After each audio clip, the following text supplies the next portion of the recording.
One of the most flexible, modern, complete fullbacks, and a quite young fullback, and he's ready to break through, and he's very close to joining Real Madrid.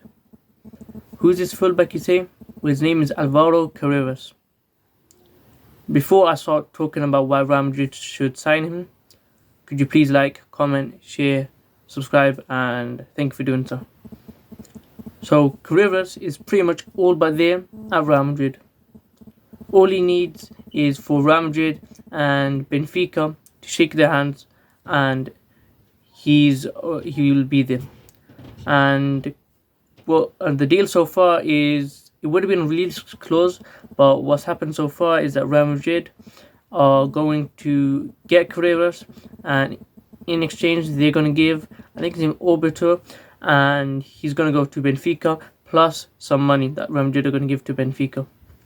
Now I'm going to explain who Carreras is, how good he is, what makes him so good, and why he'd be great in Xabi Alonso's Real Madrid. So initially, Carreras, he joined Benfica in 2024, I think in January, and initially it was on a loan, and in the loan there was a 6 million euros buy option, and they exercised that buy option fee, and they bought Carreras in 2024 for 6 million euros, and from the Man United under 23s, but he didn't make a single appearance there, and since then he's flourished at Benfica.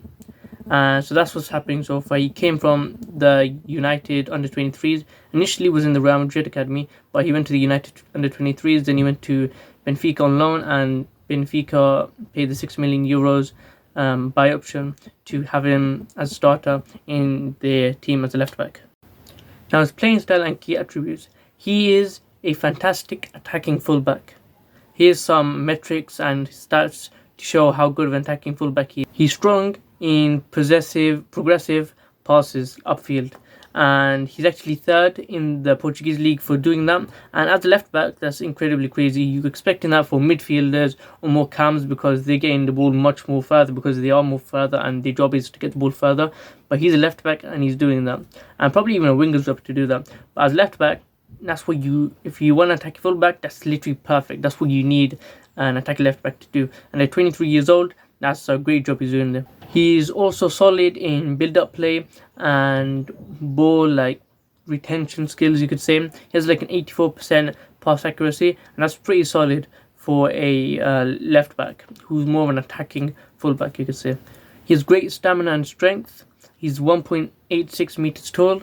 Although his aerial duel isn't elite, he makes up for that with anticipation and positioning. That's really key for a player to have, especially when he's this young at 23 years old. Expecting a player to he hasn't mastered it, but he's quite good at it, and you're expecting a player to do that probably 25, 26 years old, and that's actually pretty good.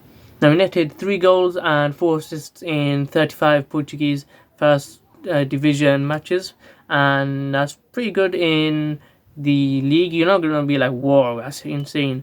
But the key thing is here, the Premier League, for the Portuguese league, they recognised him as one of the best players in the league, and they put him in the league best 11. So he's definitely good, and he's recognised by the rest of the league that he's the best left back in the Portuguese league. He's actually a great defender. I've been talking about he's an attacking fullback, but he's actually a really good one-on-one defender. He's really strong in that, and he's speedy, so he can recover the ball quite well. And he's actually great in those one-on-one situations where attacker is going to try and get past the defender. He actually does quite well there. He's great at intercepting runs and managing the ball well, if that makes sense. He also manages space well, using his anticipation and area, and that part of the mental game isn't developed with much young players. And if he's got that 23, imagine how good he is when he gets in his prime. And also now he's getting better at his mental. He can focus more on his technical attributes, and that's something which Xabi Alonso would love for him to keep on developing. He also suits high press systems, and I don't know if Xabi Alonso will do that around Madrid, but it's definitely an option, and he will be quite flexible, and he could use him there if he wants to. One thing about him is he needs to adapt his pace and physicality to the tougher leagues. And the thing with Carreras, yes, he's great, but he's playing in the Portuguese league. And no offense to the Portuguese league, but it's nowhere near as good as the Spanish league or any of the top 5 leagues.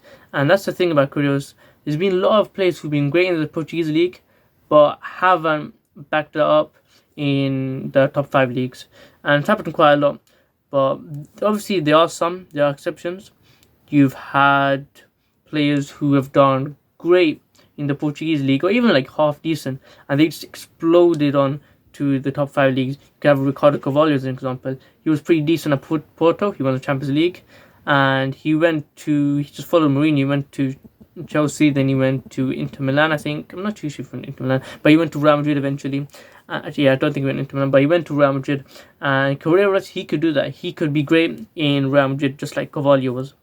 And he definitely has the ability to do so, and probably the potential to do so. At 23 years old, he's still improving. He can still improve, and he could probably in his prime be one of the best left backs in his generation.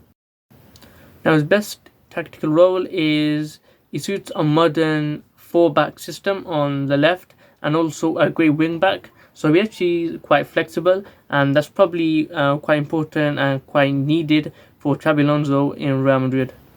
He'll actually be perfect and ideal for Xabi Alonso's emphasis on controlling the ball and high press system, where he executed that by Leverkusen. And I feel like there are either 2 ways Carreras is going to go into the Real Madrid team. Either he's going to be a long-term successor for Ferland Mendy, a left back who's currently playing for Real Madrid. And so what's going to happen is either he'll be on the bench and he'll be used in rotation games and be used rotatingly. And what'll happen is Mendy, he'll slowly be phased out in 2 or 3 years' time, I feel like. And eventually Carreras will start getting into the team more, and eventually he'll be the main starter at left back.